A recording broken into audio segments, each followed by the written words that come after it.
여러분 레귤러 지원할 때 반드시 Early Edition 2로 지원하는 학교가 하나 있어야 됩니다. 왜일까요?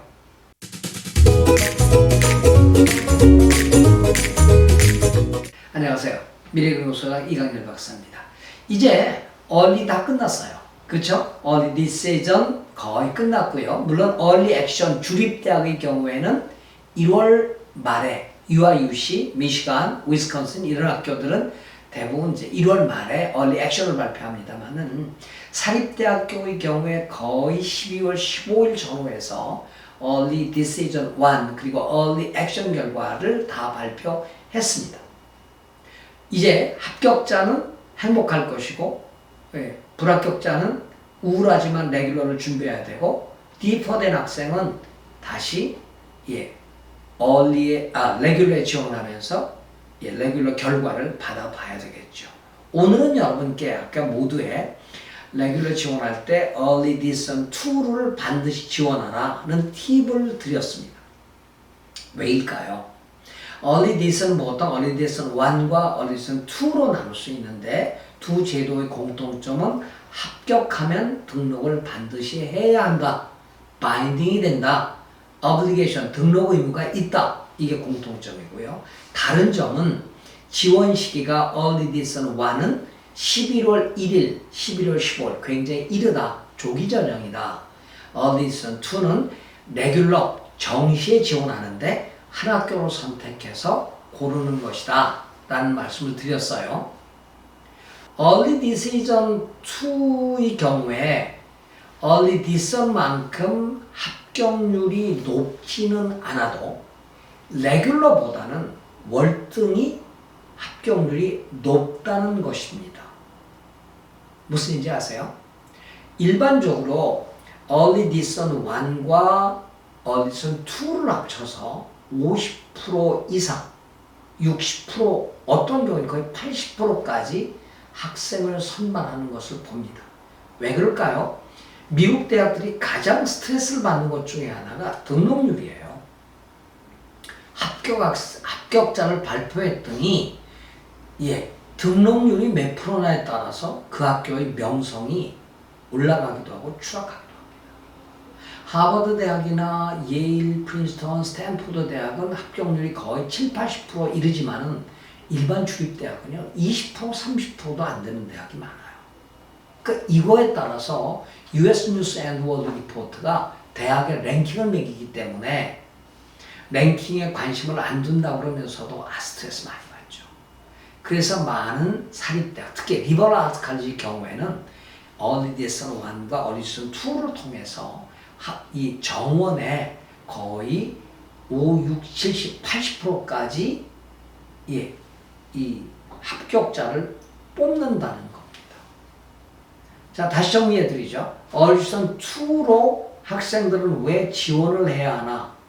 첫 번째는 Early Edition 1에서 지원하는 학교가 거부당했을 경우에 두 번째로 가고 싶은 대학의 확률을 높일 경우에 이게 바로 Early Edition 2입니다. 예를 들어 볼까요? 아까 제가 80%가 넘는다고 그랬는데 베이츠 이 경우에 Early Edition 2 사이클에서 무려 81% 학생을 선발합니다. 그러니까 레귤러로서는 19%밖에 선발 안 한다는 얘기죠. 이 좋은 문을 Early Edition 2로 뚫어야 된다는 얘기죠. 그리넬, 피처, 미들버리 등 이 리버럴 아트까지 최상위권 학교들이죠. 여기도 정원의 65%를 이렇게 Early Edition 1, 2를 뽑습니다. 이 대학들은 분명히 Early Edition 2에도 서약서를 받죠. 합격하면 등록하겠다고. 두 번째로는 이 Early Edition 2 지원자들은 표준화된 시험 점수를 높이고 대학 선호도를 확고히 하고 재정적 필요성을 평가할 시간을 더 많이 가질 수 있어요. Early Edition 1이 끝난 다음에. 그러니까 내가 재정 보조를 더 많이 받겠다.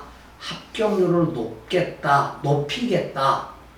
이럴 경우에는 Early Edition 1이 좋지만은 이 카드가 날아간 상황에서는 Early Edition 2가 굉장히 좋은 선택이라는 거죠. 지금 커네티컷 대학의 경우에 웹사이트에 12학년 12월 달에 치른 표준화 시험을 어디션 2에 반영하겠다라고 돼 있어요. 따라서 12월에 에세이 성적이 높게 나온 학생들은 어디션 2를 꼭 지원해 봐라라고 말씀을 드립니다. 그러면 마감이 언제일까요? 네, 똑같습니다. 레귤러하고 똑같으니까 레귤러 중에 하나를 쓴다고 생각하시면 되고요. 만약에 레귤러로 다 지원했는데 생각이 바뀌었다. 그럼 그 대학에 나 얼리디션 2로 바꿔달라. 이럴 수도 있고요. 또 얼리디션 2를 넣었는데 나 그 학교 아무래도 아니야. 그럼 풀어주세요. 나 레귤러로 바꿔주세요. 그래도 바꿔준다는 얘기죠. 굉장히 플렉스블합니다. 아셨어요? 그래서 저는 연구소에 컨설팅 받는 많은 학생들의 경우에는 이런 전략을 쓰죠. 얼리디션 1을 하나 쓰고요. 얼리 액션을 한 뭐 2개, 3개, 4개 씁니다. 그럼 얼리디션 1 떨어졌어요. 그러면 액션에서 하나 붙잖아요. 그때는 자신 있게 학교를 높이면서 얼리디션 2 카드를 쓰는 겁니다. 그러니까 이게 전략이 굉장히 중요합니다. 전략은 성적만큼 중요합니다. 어떤 전략을 쓰느냐에 따라서 합격 확률이 굉장히 차이가 나니까요. 여러분, 얼리디션 2는 합격 확률을 높이는 굉장히 유용한 전략이다. 이걸 꼭 아시고요. 이제 얼리디션 1에서 좋은 결과를 내지 못한 학생들은 얼리디션 2에 꼭 레귤러 가운데 하나를 정해서 지원하시기 바랍니다. 더 자세한 것은요, 미래연구소 상담을 받으시거나 컨설팅을 받으시면 그 전략을 자세히 알려드리려고 하겠습니다. 고맙습니다. 안녕히 계십시오.